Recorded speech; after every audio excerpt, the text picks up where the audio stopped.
Ghost mail episode 8 टनमेन की गूंज।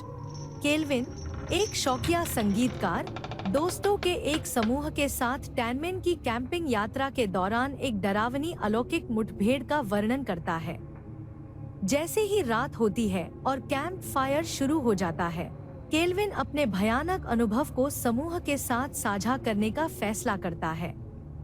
टनमेन के जंगल के बीच दोस्त अपने तंबू लगाते हैं और कैंप फायर के आसपास इकट्ठा होते हैं। जैसे ही केल्विन ने अपनी कहानी शुरू की, हवा प्रत्याशा से भर गई। वह याद करते हैं कि कैसे उस भयावह सर्दियों की रात में शिविर स्थल पर एक अकथनीय भय का माहौल व्याप्त हो गया था। दिन भर लंबी पैदल यात्रा और खोजबीन के बाद केल्विन और उसके दोस्त अपने अपने तंबू में चले गए। जैसे ही वह सोने लगता है, केल्विन रात की ठंडी हवा में बहती एक भयावह धुन से अचानक चौंक कर जाग जाता है। संगीत शोकपूर्ण और अलौकिक है, जिससे उसकी रीढ़ में सिहरन पैदा हो जाती है। जिज्ञासा उस पर हावी हो रही है। केल्विन भयावह संगीत के स्रोत की जांच करने के लिए अपने तंबू से बाहर निकलता है। वह भयभीत होकर यह महसूस करता है कि उसका कोई भी दोस्त कोई वाद्य यंत्र नहीं बजा रहा है। यह धुन उनके आसपास के घने जंगल से निकलती हुई प्रतीत होती है।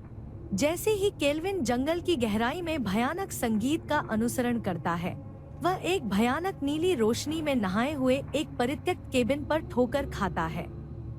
जैसे जैसे संगीत तेज और अधिक आग्रहपूर्ण होता जाता है, छायाएं इसकी खस्ताहाल दीवारों पर अप्राकृतिक पैटर्न में नृत्य करती हैं। केबिन के अंदर केल्विन को कमरे के केंद्र में अकेला खड़ा एक पुराना पियानो दिखता है। इसकी कुंजियां अपने हिसाब से चलती हैं, जिससे एक ऐसा संगीत उत्पन्न होता है जो उसे अंदर तक झकझोर देता है। जैसे ही वह डरकर भागने वाला होता है, उसके सामने एक भूतिया आकृति उभर आती है, खोखली आंखों वाली और दुहकी अभिव्यक्ति वाली एक महिला।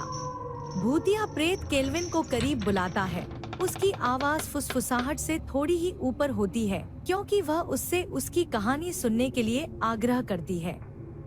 आंसुओं से भरी आंखों के माध्यम से वह बताती है कि वह एक बार एक प्रतिभाशाली पियानो वादक थी, जिसका कई साल पहले इन्हीं जंगलों में दुखद अंत हुआ था।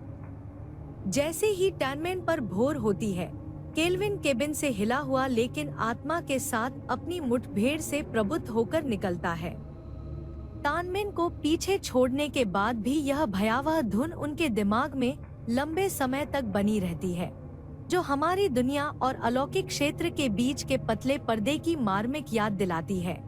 केल्विन द्वारा टनमेन घटना के बारे में दोबारा बताने से उसके दोस्त मंत्रमुग्ध हो जाते हैं और अपने ही डर से परेशान हो जाते हैं, क्योंकि वे कम होती कैंपफायर के आसपास छिपते हैं और उन अदृश्य ताकतों के बारे में गहराई से जानते हैं जो परे अंधेरे में छिपी हैं। नमस्ते। यदि आपके पास वास्तविक जीवन में भूत से मुठभेड़ का कोई अनुभव है, तो कृपया इसे हमारे साथ ghostmail.xoxo gossiplips@gmail.com पर साझा करें। देखने के लिए धन्यवाद और अगले वीडियो पर मिलते हैं।